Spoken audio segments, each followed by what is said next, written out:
So how hard is it to learn a language? The answer is it really depends on what it is you're trying to learn and already speak. When I was young, the first language that I tried learning was Spanish, and that didn't go very well. And then I actually tried learning Swedish, and that also didn't go very well. And it's just because I didn't have a real understanding of how to learn languages. Language learning apps are just not enough, especially Duolingo, but that's another video.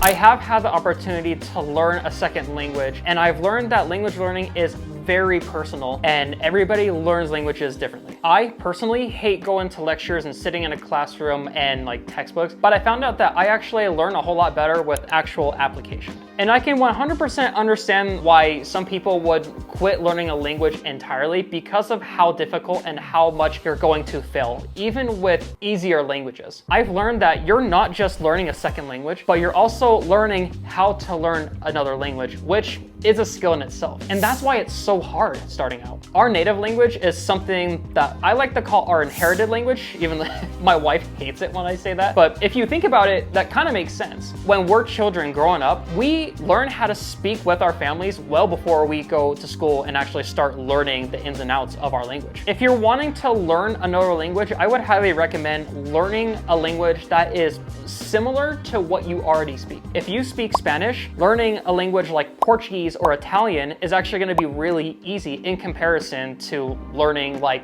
German or Mandarin Chinese.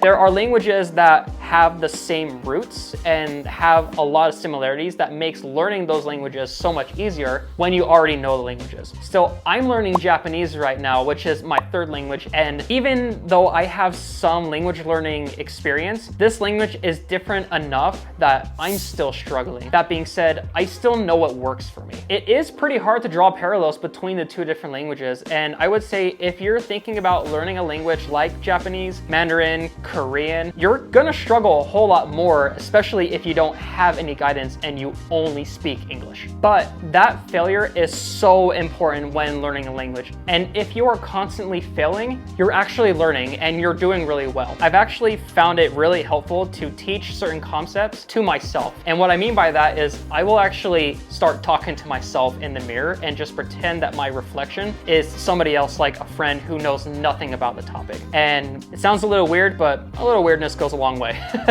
But even if it's the basics, vocalizing what you're learning really does help solidify all this new information. And 90% of the time, the best way to learn a language throughout all the languages in the world is through immersion.